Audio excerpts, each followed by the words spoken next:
মারুতির শক্তিটাকেই শুধু দেখলেন। ওর বয়স যে খুব কম সেটা তো আপনি দেখছেনই না। অপার শক্তির তুলনা আপনি বয়সের সাথে করতে পারেন না।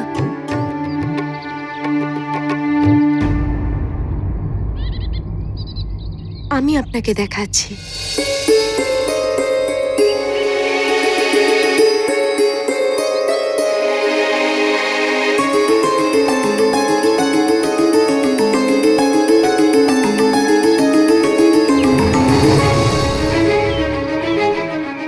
এটা ছোট পাত্র আর এটা বড়।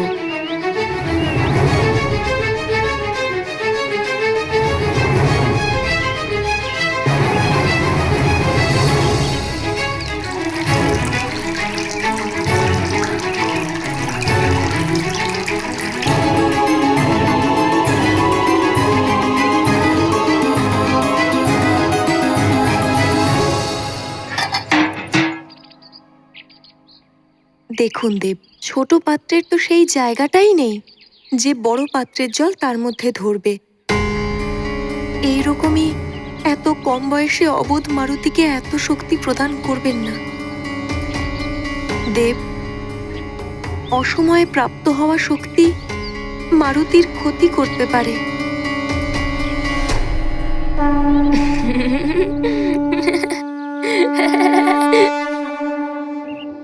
আমি আপনার কাছে বিনম্র নিবেদন করছি যে মারুতির শক্তিকে ততক্ষণ প্রশ্রয় দেবেন না যতক্ষণ না ও বুদ্ধি দিয়ে এই শক্তি সঠিকভাবে প্রয়োগ করতে শিখছে। দেবী অঞ্জনা, আমি তো নিমিত্ত মাত্র, যা করার তো বিধাতাই করেন। মারুতির সমস্ত বিদ্যার জ্ঞান তো পেতেই হবে। আপনার আজ্ঞায় হয়তো আমি নিজেকে প্রতিরোধ করলামও, কিন্তু আমার পূর্ণ বিশ্বাস আছে আপনি মারুতিকে আটকে রাখতে পারবেন না।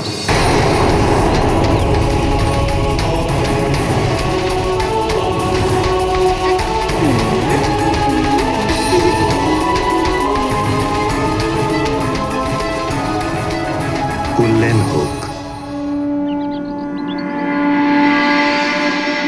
আপনি মারুতিকে আটকে রাখতে পারবেন না।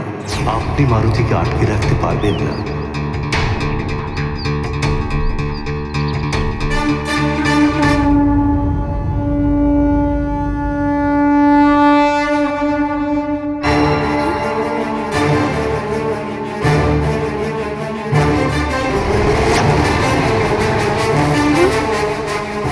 আরে মা, মারুতি, মারুতি, মা আমার ভালো মা, মা আমার ভালো মা। কি করছিলে? মারুতি ওড়ার সময় এটাতে বারবার ধাক্কা খেয়ে পড়ে যাচ্ছিল। আচ্ছা, আমি খুব ভালো করে জানি তুমি কি করছিলে। দেখো পুত্র, এই ওড়ার অভ্যেস তুমি করো না, তুমি আঘাত পেতে পারো।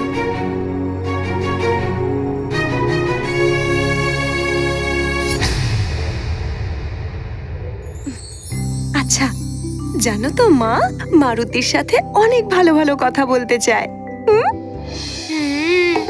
মা চিন্তা করছে যে মারুতি উড়তে পারে না। যদি মারুতি ওপর দিকে উড়তে গিয়ে সফল হয়ে যায় তাহলে মা মারুতির ওপর অবশ্যই প্রসন্ন হবেন।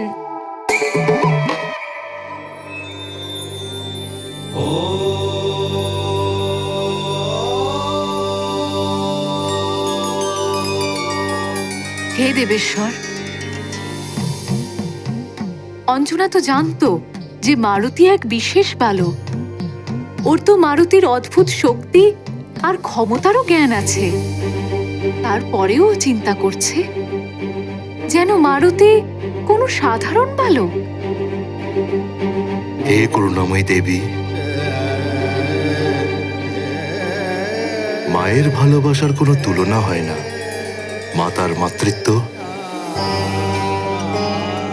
নিজের পুত্রকে সর্বদা অবোধ বালকই মনে করে।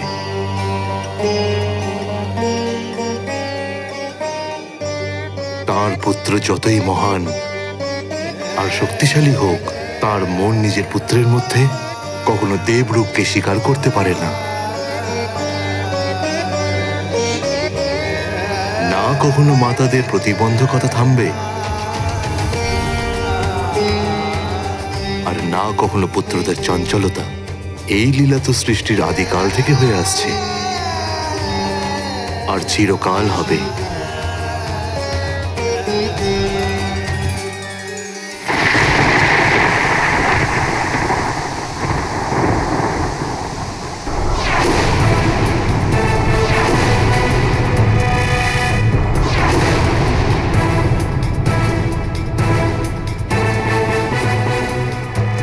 যদি চক্রাসুর আবার চলে আসে, তুমি লক্ষ্মীকে নিয়ে রাজভবনের দিকে চলে যাবে। আর তোমরা সবাই শোনো, আমাদের যথাশীঘ্র সম্ভব রাজভবনের উদ্দেশ্যে রওনা দিতে হবে, যাতে আমরা মহারাজ কেশরীর কাছে আমাদের সাহায্যের জন্য আবদার করতে পারি। এখন উনি আমাদের জন্য কিছু করতে পারেন। চলো চলো চলো। আর এইভাবেই রাজার অনুপস্থিতিতে যুবরাজ রাজ্যে সব কাজ করে ফেললেন। মা, এর অর্থ হলো যখন রাজা রাজ্যতে থাকবে না, তাহলে যুবরাজকেই ওনার সব কাজ করতে হবে।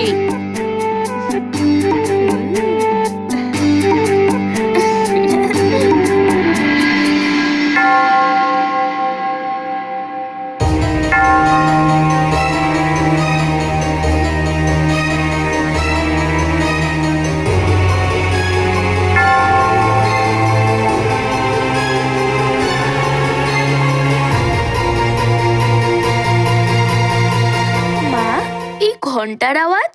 এত রাতে কে পুজো করছে?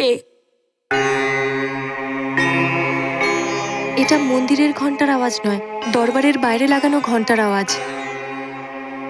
প্রজারা যখনই কোনো সংকটে পড়ে, তখন তারা রাজার থেকে সাহায্য পাওয়ার জন্য এই ঘন্টা বাজায়। মনে হয় কেউ সংকটে আছে মা। আরে আরে,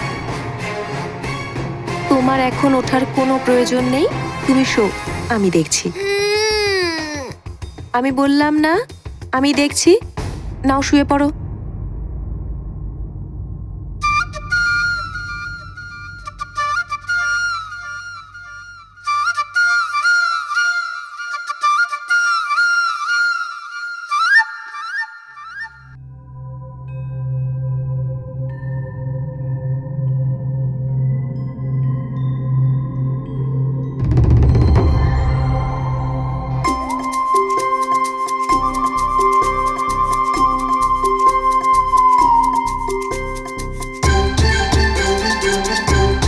মশাই, এখন মহারাজ রাজ্যের বাইরে রয়েছেন।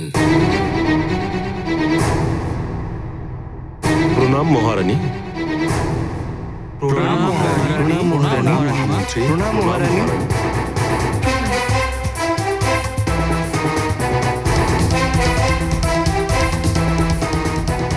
কি হয়েছে? এত রাতে আপনারা সবাই এখানে?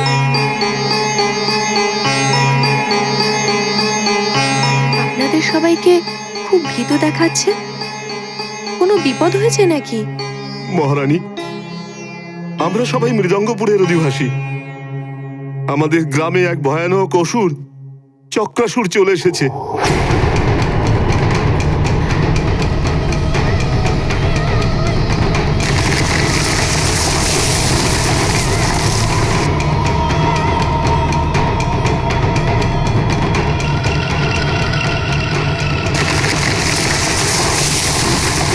মহারানী, কাল আমার কন্যার বিবাহ, তো সেই অসুরের ভয়ের কারণে বরপক্ষের লোকেরা আমাদের গ্রামে কেউ আসতে চাইছে না।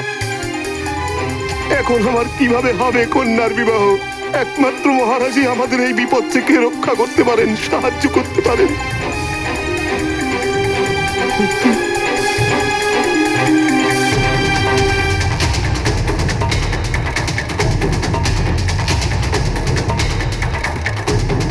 আপনারা সবাই একটুও চিন্তিত হবেন না। মহারাজ কাল সকালেই ফিরে আসবেন। উনি অবশ্যই আপনাদের সাহায্য করবেন। কাল সকালে? আমি আপনাদের অবস্থাটা বুঝতে পারছি।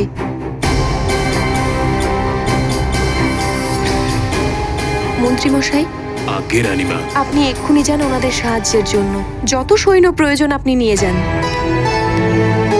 আগে মহারাজের অনুপস্থিতিতে এই কার্য আপনাকেই করতে হবে। যথাজ্ঞা রানীমা।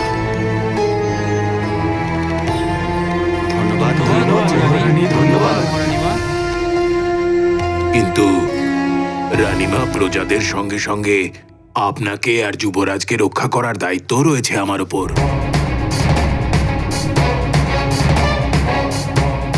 আর মহারাজ স্পষ্ট নির্দেশ দিয়ে গেছেন যে আমি যেন রাজভবন ছেড়ে কোথাও না যাই। রাজার প্রথম উত্তরদায়িত্ব হলো প্রজাদের সুরক্ষা। রাজার ধর্ম আর কর্ম হচ্ছে প্রজাদের সুরক্ষা করা। সেই জন্য আপনি সেটাই করুন যেমন আমি আপনাকে নির্দেশ দিচ্ছি। কিন্তু রানীমা, যদি এটাকে শুধুমাত্র আমার নির্দেশ ভাববেন না যেন, আপনি এটাকে আমার আদেশ মনে করুন।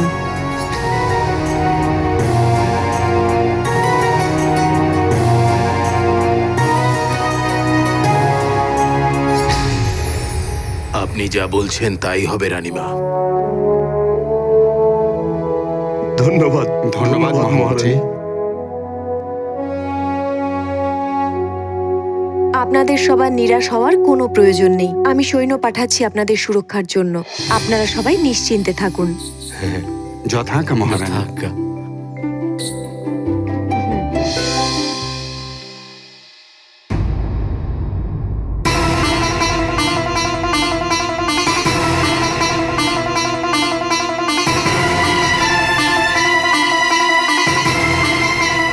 যখন আমি বাইরে যাব তখন আমার অনুপস্থিতিতে এখানকার দেখাশোনা আর সুরক্ষার উত্তরদায়িত্ব তোমাকেই নিতে হবে পুত্র।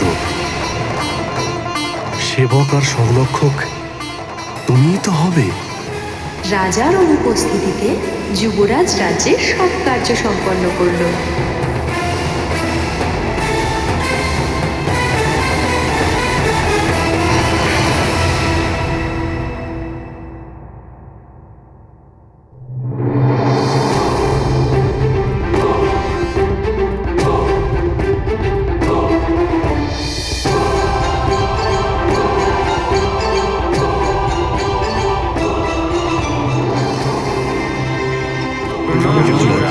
প্রণাম।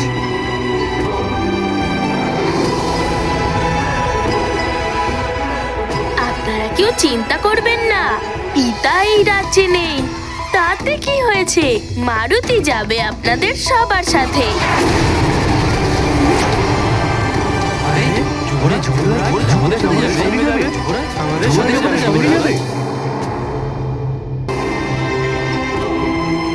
মারুতি রক্ষা করবে আপনাদের সবাইকে চক্রাসুরের আতঙ্ক থেকে।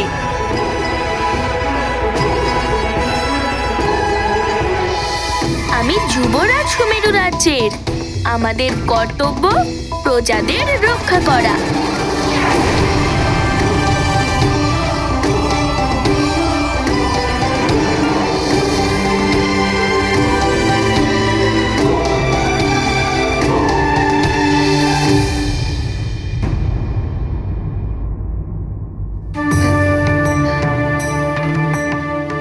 মারুতি পুত্র, তুমি যেতে পারো না। তুমি তো বালক।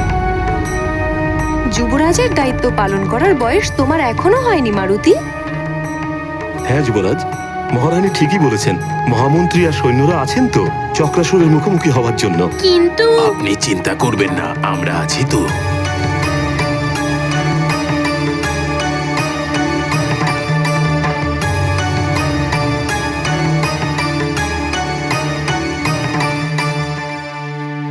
আসুন প্রধান মশাই, আসুন।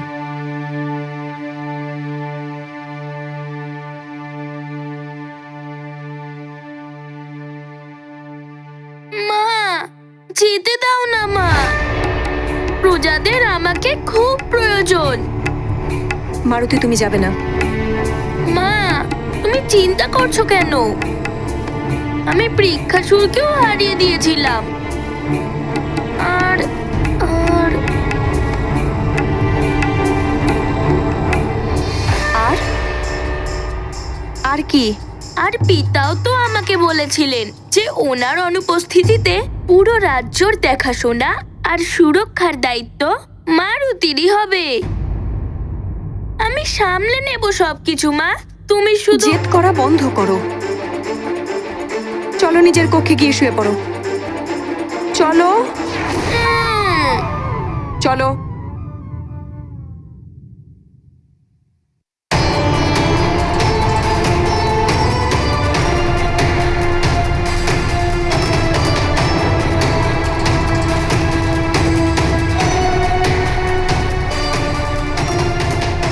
চোখ বন্ধ করো মারুতি, আর ঘুমো।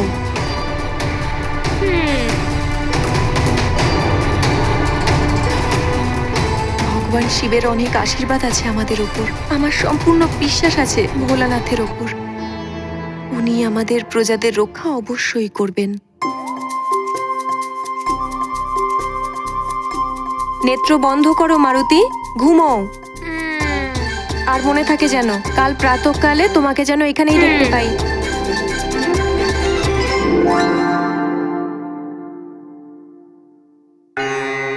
মহারানী,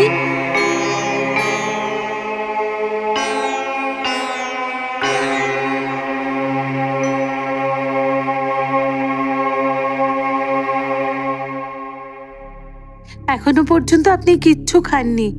খাবার বেড়ে দিয়েছি। যতক্ষণ আমার প্রজারা সংকটে আছে, আমার গলা দিয়ে খাবার নাববে না।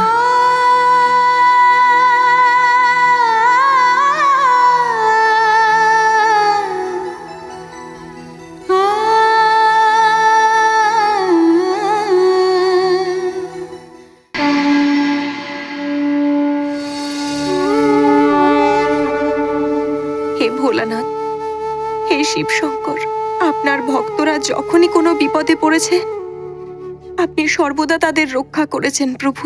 আমার প্রজাদের আপনি সংকট থেকে রক্ষা করুন প্রভু। ওদের আপনি বাঁচান, রক্ষা করুন।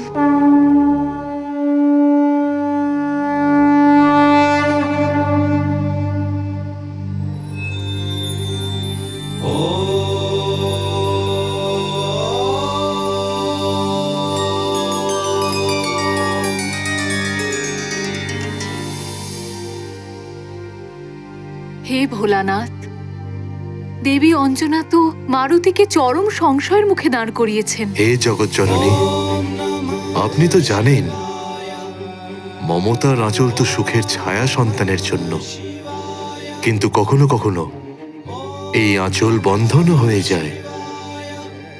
এটা দ্বিধা নয়, স্নেহ, মাতার প্রেম, যেটা বন্ধন রূপে মারুতির সম্মুখে উপস্থিত হয়েছে।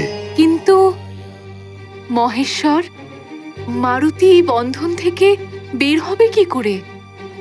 মারুতির জন্ম তো অসুরদের বিনাশ করার জন্য হয়েছে, কিন্তু দেবী অঞ্জনা মারুতিকে করার নির্দেশ দিয়েছেন যে প্রাতঃকালে তুমি তোমার কক্ষেই থাকবে।